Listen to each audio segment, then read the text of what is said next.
Hello, this is Dr. Lee Hildebrand, and I am going to be endeavoring to address a very challenging topic today in my video, which is dealing with narcissism.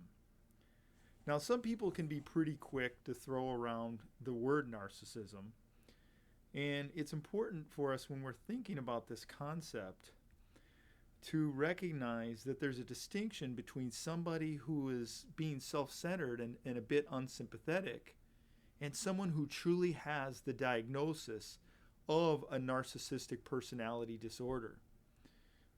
Now, in many situations, and I often see this or hear about this in divorce situations where somebody will loosely say, yeah, my ex is a narcissist, or my husband's a narcissist and that's why I'm divorcing him, or my wife's a narcissist, etc. And in some of these instances, this may very well be accurate. What I'd like to do today is give you a sense of how do you recognize narcissistic tendencies versus narcissistic personality disorder. And then if indeed you have a situation where you're in a relationship or you're dealing with somebody in your family or a friend that has narcissistic personality disorder, what do you do? How do you cope with that? This can be a very difficult situation. Now, in regard to somebody that has characteristics, often some of the narcissistic characteristics are people that, first of all, need continual approval. They need admiration. They're often looking for ways to highlight themselves or make themselves the front and center of attention in situations, and they want others to notice them. And related to that is they can tend to take advantage of other people in these situations. Many times, even when they're doing seemingly nice things, they're seeking to garner attention for being just such a great guy, or she's so great. They want people to talk about and idealize them and think that they're so great. And some narcissists are very adept at, or narcissistic people with narcissistic characteristics, of kind of pulling for these situations and people. Thirdly, they often fail to acknowledge or be concerned about the needs of others. There's a lack of empathy. There's a lack of having interest in other people's perspective in situations. And then another characteristic is they can really have an inflative sense of themselves. And now these are all characteristics, but this last one is really overplaying their accomplishments. When they talk about things that they either do, they either embellish and literally make up things as it relates to what they've done, or they exaggerate.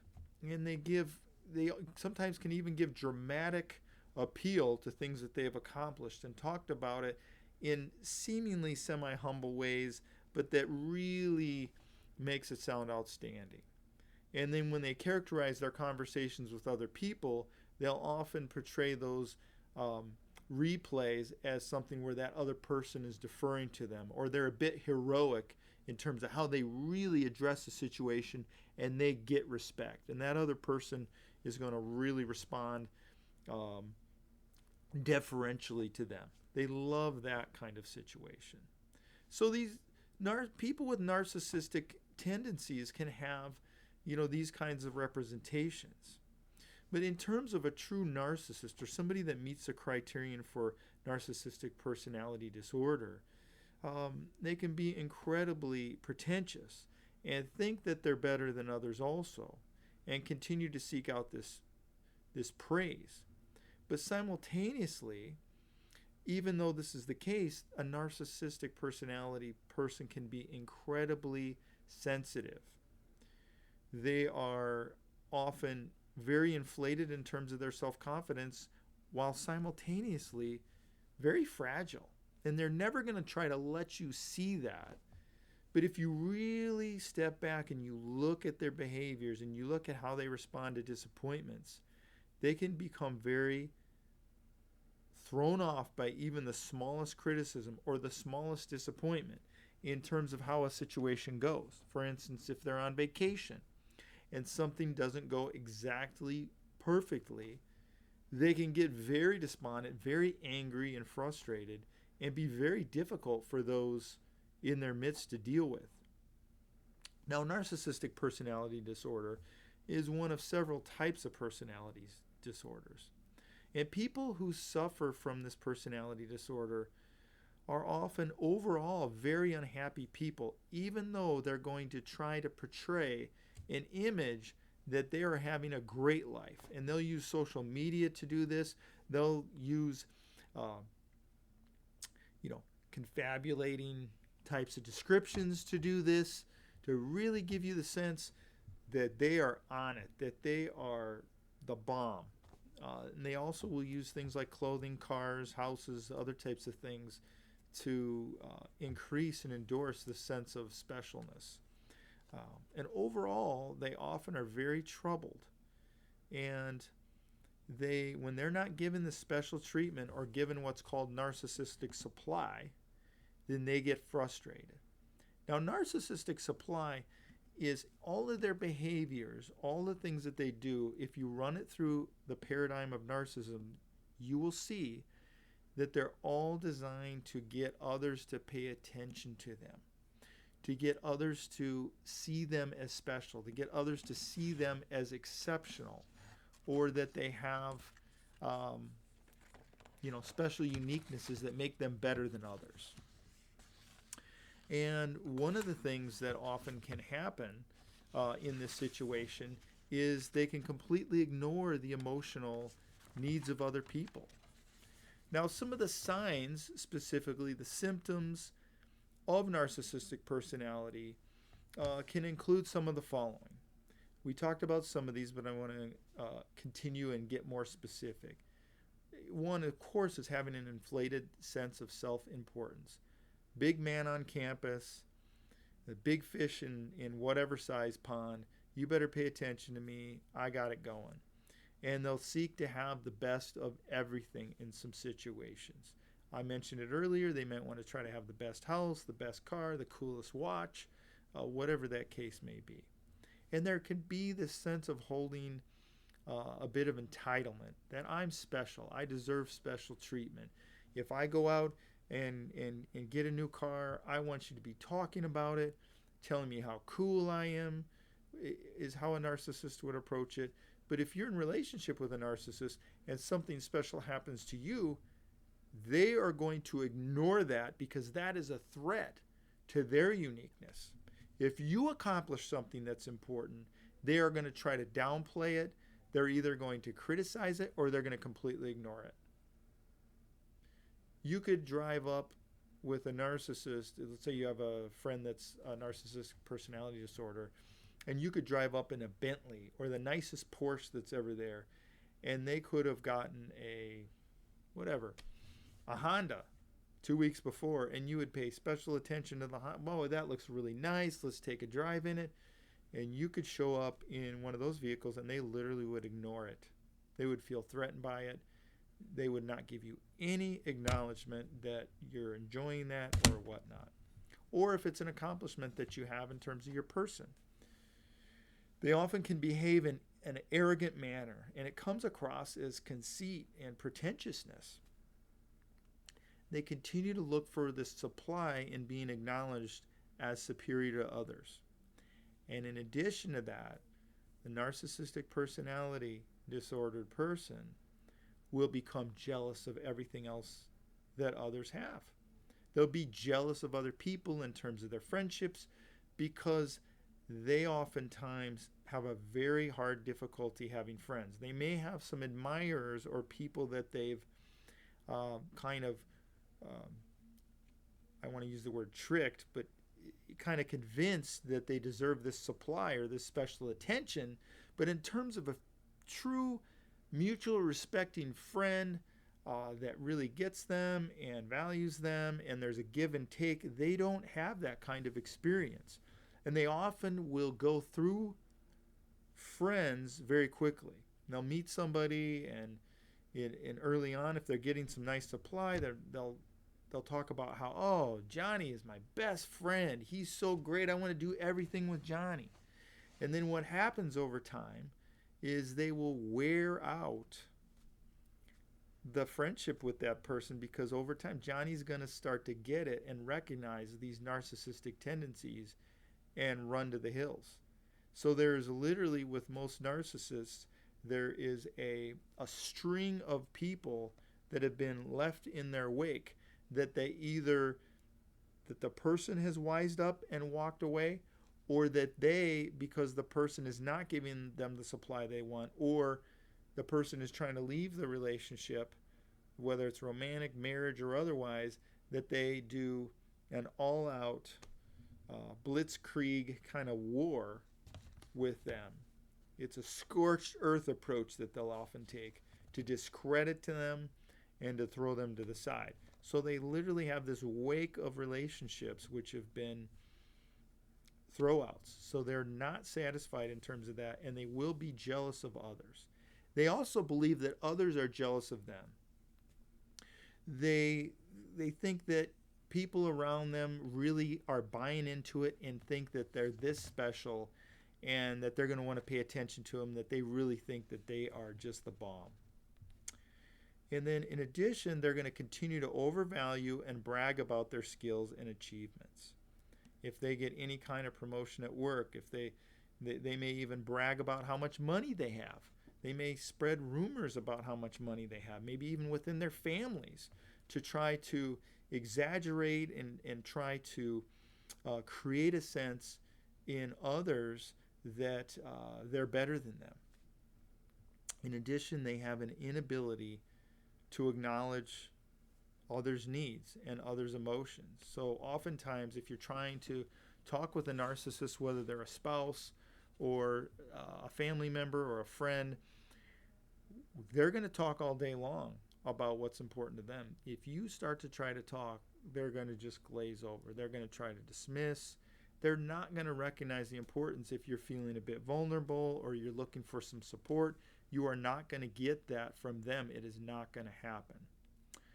They do take advantage of others to benefit themselves. They will take advantage in terms of certain narratives about situation. They'll claim that they beat people in situations that they haven't, in terms of a promotion or in terms of an athletic event or in terms of just dumb things like family games or arm wrestling or something of that nature.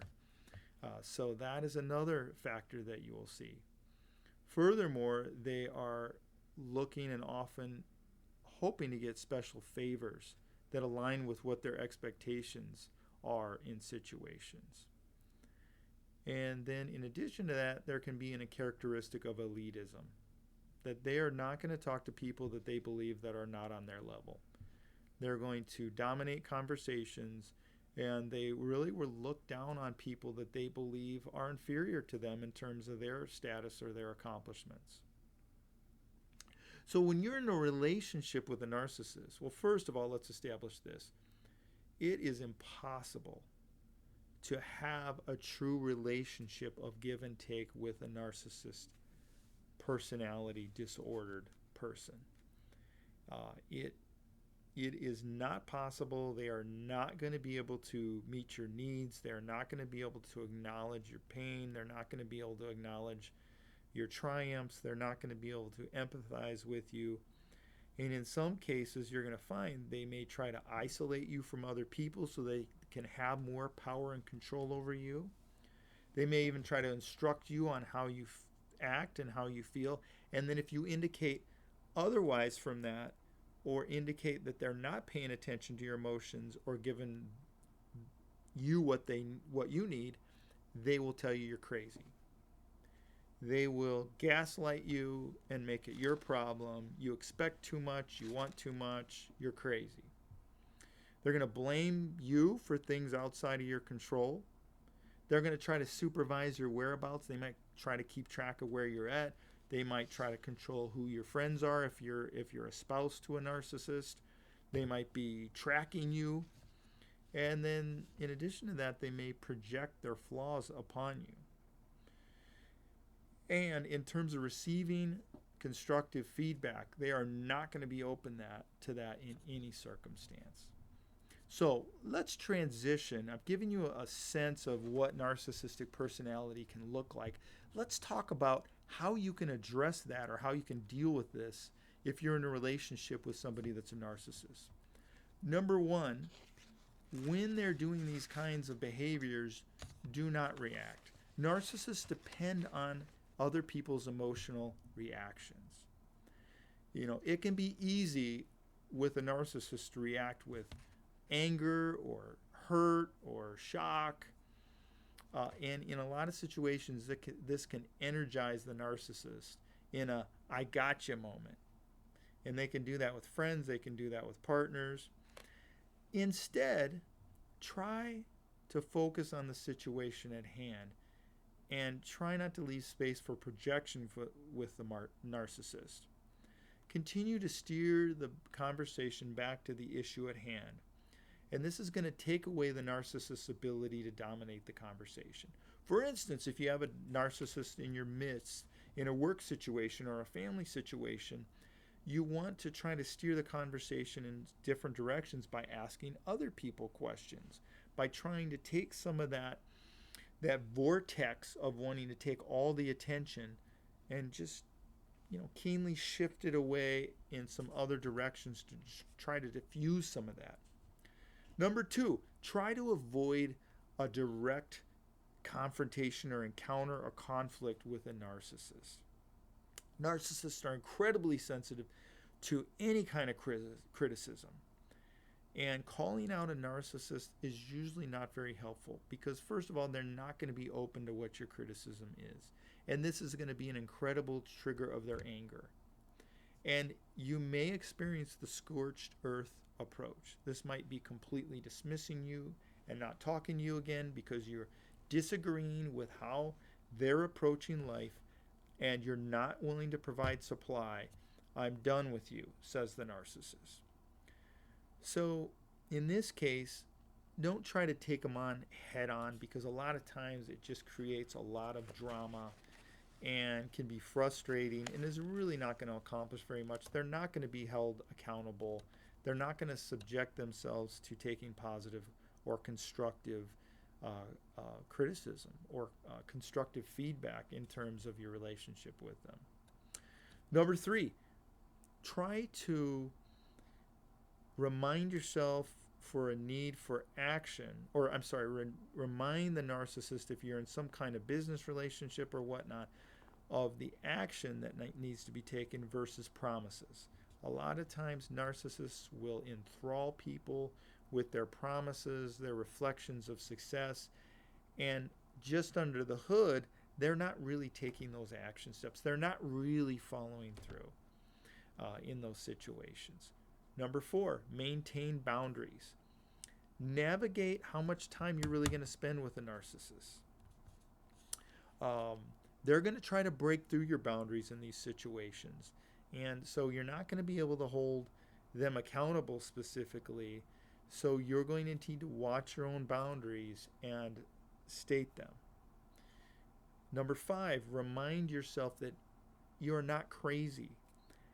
Don't fall prey to the gaslighting that it's all your problem and it's all about you. Remind yourself that you are not to blame in some of these situations. And think about the paradigm. Think about it as like a jigsaw, and that no matter how you place a piece in terms of their behavior, it's always going to come back to three things. One is they want the attention. They want the narcissistic supply. And anything that they do is going to come and fit right into that puzzle and demonstrating how they get special attention or how they look good. And number two, your needs are going to be secondary. So you can look at any behavior they do, even if it seems like they're being nice, it's going to be about them looking good. So keep that in mind in regard to that. Number six, don't accept their behavior. Don't just acquiesce to their behavior. And part of this is going to be, as I talked about earlier, is setting the boundaries. And then you're going to want to limit the responsibilities that you hold with the narcissist to mitigate or reduce some of this friction. So try to distance yourself Try to set time limits. Try to set limits in terms of how much you're part of the situation. For instance, the narcissist might want to go do things with you, or hey, let's go on a week vacation, whether it's a spouse or a friend or a family member. And you might want to think twice about that, because you're going to be out in a situation where you're with them for extended amounts of time, and some of your defenses can start to get worn down, and the narcissist can start pulling the supply from you. Last one is acknowledge when you need professional help as you're trying to navigate a narcissist. If this is a spouse, you're going to want to look very seriously about how viable it is to maintain this relationship. If this is a family member, you may be in a situation where you're going to have to deal with the narcissist to some extent. Or if their behavior is so egregious or so abusive, you may decide that literally that you kind of walk a different way. And if you stop providing supply to the narcissist, if you quit telling them how great they are and listening to them and paying tons of attention to them, then they almost automatically will start to cut you off, or they'll start to move in a different direction. And in some cases, you can use this to your advantage to lead to a split in the road in terms of the relationship. But there are psychologists, professional counselors, of course, and life coaches that can help with this. We have all of those at Lakeshore Psychology Services here in Mequon. We also work virtually so that we can work with people all over the country in terms of providing assistance and support in that. This can be a really tricky and difficult personality disorder to deal with, and it can become very frustrating. And many times spouses will find themselves so beaten down by this situation that they just feel like they can't fight back, or they just can't maintain a solid sense of themselves anymore, because the narcissist can be very convincing sometimes in telling them that they are the problem, exerting control over them, manipulating them into providing attention, and downplaying their needs. So please feel free to get the support that you need. And I'm so glad that you're able to tune in to my video today. I hope you find this helpful and informative. Feel free to hit the like button and subscribe to my channel. I do many videos that seek to add value in terms of your health, your wellness, on a variety of topics. Please feel free to check that out. I wish you well, and hope that you have a great day. Thanks again.